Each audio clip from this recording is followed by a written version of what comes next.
I started a nursery, and I spent the past year growing and working on that nursery. And I went to the job center for a universal credit claim appointment because I'd been getting universal credit support as a self-employed person. And so the rules for self-employment or universal credit is that although you don't have to look for work, you do have to be showing that you are taking steps to growing your business. And that's what I've been doing in the past year. Like I go there every quarter. So instead of going there every month or every week, like on the other side with the job seeker, like if you're looking for a job, if you're employed, on the self-employment side, I go in every quarter, every 3 months to go give an update on, okay, this is where my business is, all of that. And I'd got into an appointment that Tuesday that week. And I was actually very excited because I had signed up a client that month, like at the beginning of this month, I signed up a client, and like I was in the process of like setting up that contract and everything. And I was excited because I was going to go into that appointment and tell the work coach person, the support person, right, that, oh, like, okay, like it's working out, I've signed up a client, like it's all of that. I went there, and in the appointment, basically I was told that my claim would be ended because I wasn't taking any new steps to grow my business. I'm like, huh? What do you mean? Like, huh? I can't even explain that to you because it's like, what? Huh? The steps that I've been taking is what got me here, is what got me to this place where I now have a client lined up. I'm in the process of setting up this contract. I even have a start date. So what do you mean, like, oh, I'm not taking any steps? So we went back and forth in that appointment. Eventually, I just had to like get up and just get out of there because I was like, ugh, like you guys make me sick. I was like, this is just bullshit. So I got out of that appointment, but the effect that meeting left on me, it was so profound. The hurt cut so deep. It pushed me off the tightrope that I've been walking, this tightrope of faith and hope that eventually led to joy.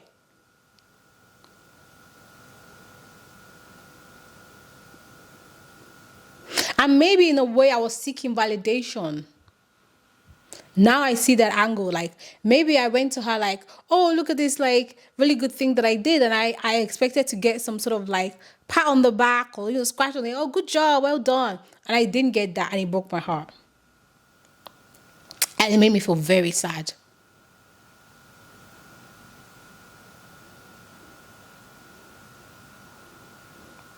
Sad to the point that I started to think, what is the point of anything? What is the point of all this? If I do all of that work, I get the result and I still get penalized. What is the point? It took me back to my childhood,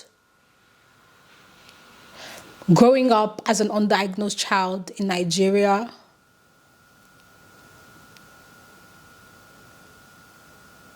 I always thought like, there's no point to all of this because I'd been failed by the system. I'd been failed by like every single system that was meant to hold me up, that was meant to support me. My parents, my community, my school. I've been failed by all of those systems. So I learned very early on to just tap out. Not give up, but tap out. I never believed in any system. I always knew like there's nothing there. These people don't see me. I'm not like them. Some part of that was me like internalizing my like I'm broken, I have a problem, all of that in regards to my neurodivergence, to my ADHD. But I still understood, like, okay, even though I knew, like, okay, these systems are bullshit, I still understood, like, okay, excuse me, this is life. Like, I still have to engage with them. Like, I still have to go to school. I still have to go get a job. Like, I have to do what I have to do. And when my job situation became what it was in the UK, I was able to tap out and be like, you know what? F this shit. Like, this is not the end of the world. I'll go do something for myself. Like, I'll go build my own business up. I can do that. I've already started it. I'll just continue it.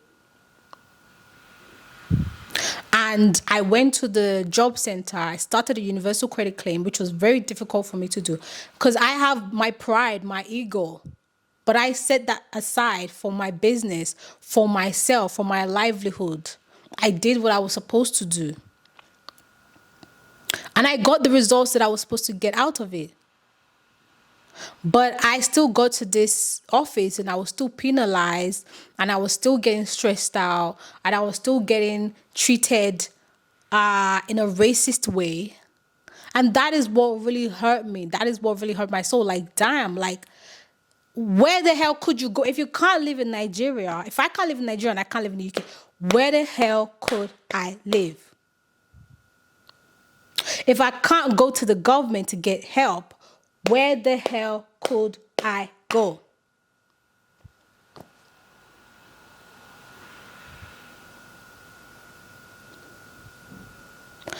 So that just left me feeling just hopeless and just disillusioned with the system, with the facade, with the nonsense that everybody was just, this whole world just felt like nonsense. Like, y'all suck. I want out. So by Saturday, right, my mood was just, I just didn't care. I really just did not care anymore. Like, what is this life? Like, none of this matters. None of this shit matters. None. These things, they're not important. These rules, who made them anyway? And that rule does not make sense. The rule that me, a grown-ass woman, me, I cannot post what I want of myself wherever I want to. Me. No, that's the one I was like, I don't care. I've never cared. Again, like, my childhood was rough as fuck. Like, I've never cared about what anybody thought. I've always done my thing because I always knew, like, yo, I'm not wrong. I'm not wrong. I'm not the problem. You people are crazy. You people don't know what you're doing. Growing up now, becoming an adult, I can see that all the other adults, like, you guys are pretending, you don't know what you're doing. And it would just be so much better if everybody just came and said, we don't know, we're all just trying our best. But there are some people that have appointed themselves judge and jury, like they're the professional life livers, the rule makers. They determine what everybody can. If Mark, whose platform it is, if Mark Zuckerberg, this is Mark's house, we're all in Mark's house. If Mark says it's not a problem, what is your problem? Why do you think it's a problem? That's a you problem anyway. Even if that's not a me problem. So I feel like there's a little bit of like emotional enmeshment. Like, people don't have boundaries, emotional boundaries, energetic boundaries. You know, they don't know, like, yo, this is where I stop and another person starts. No way. This thing went from like 2 bars to like red in how long? This is my camera battery situation. They tire me. 6:30. Come on, man. Why this thing let me down like this? It really lets me down a lot. It's red. And I've literally just gotten into the swing of things. If I say, okay, let me go do something else, let me come back, it's not gonna, I don't know. It's not gonna hit. It's not gonna tap. Fuck. Anyway, I'm gonna round it up here, right? That's actually the best thing to do. I'm gonna round it up here. I'm gonna say, like, the aftermath of that picture, it did lead to me losing that client. although it was not a direct impact, it was more of an energetic impact, because I had an argument with my best friend. It dysregulated me for the rest of the week. It affected the way I interacted with that client, and they eventually terminated the agreement. So now I'm on the other side. I'm like, was it worth it? Kind of thing. I did wish I put it somewhere else. I wish I posted it, but I posted it somewhere else. And now I'm realizing, like, okay, why did I post that picture? Because I started my day off watching a YouTube video about CPTSD. Because one of the things that my best friend says was that, oh, I was trying to self-sabotage or creating drama for myself. And I thought, wait, am I creating drama? Maybe. I mean, I do see parts of my life where it's like, okay, I'm taking action that would lead to drama, but it's either I like genuinely like can stand behind that drama, or I literally am just doing what I think is best. Like, I'm just like doing me. I'm just living life. Like, nobody has the fucking answers. Nobody sway. You're not sway. You don't have the answers. Everybody makes mistakes in their own life. So how can other people come judge me? Like, nobody can judge me. Nobody.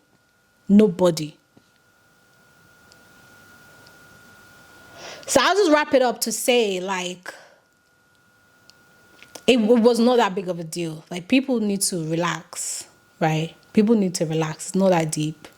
We're all just doing this life thing for the first time, right? Society, the rules that society have for women, it doesn't make sense. It's okay for women to push against the boundaries of the rules and the box and the conditions that society requires us to live in. Yeah. For me, I did what I did. I'll probably do it again. In a different way, though. In a very different way. Because I realized that people like the woman's feminine body, but they only want to consume it in a certain way. Like, people only want to interact with women's bodies. Like, it's them that can tell you what to do with it, or you have to do it in this certain way. That's like what's allowed and what's not allowed, what's acceptable, what's not acceptable. Look, it goes deeper than this, but that's all I'm gonna say for what it is. Like, I did it, no regrets, definitely learned lessons, and I'm going to move forward with that. Yeah. I do still need to do the season 2 recap for my podcast. Speaking of Afrobeats, because it still exists, it's still there, I still love it.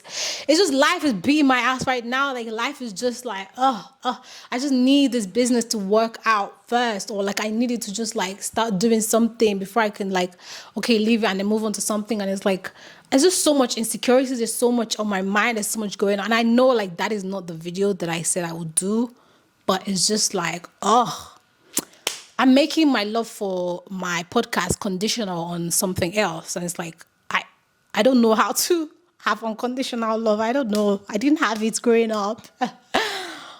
But this is me. This is an example of unconditional love, because like I didn't feel great this morning, and I'm still here, and I still got up and I still did something for the nursery, and I still did this for myself. And I'm still like in the middle of like trying to set up my business, because now I'm like back to square zero. I don't have a client anymore, and I have to start like marketing from scratch, and just like, that sucks. That really, that again broke my heart again, all over again. That one even spilled into today, because that just happened yesterday. So like that has just like made me feel so sad since yesterday into this morning. And when I feel sad, like my emotions are just so like, they just take up so much space, and like I just don't want to do anything. I didn't want to eat. Like, I couldn't even make it upstairs. I slept on my sofa. So it's just, I'm doing life, innit? Like, it is what it is. Like, I'm doing life. I'm still here. I'm still pushing, still kicking. I'm still gonna be here. I'm staying alive. I don't give a heck. I'm going anywhere. That's it from me. Big Cokes, over and out.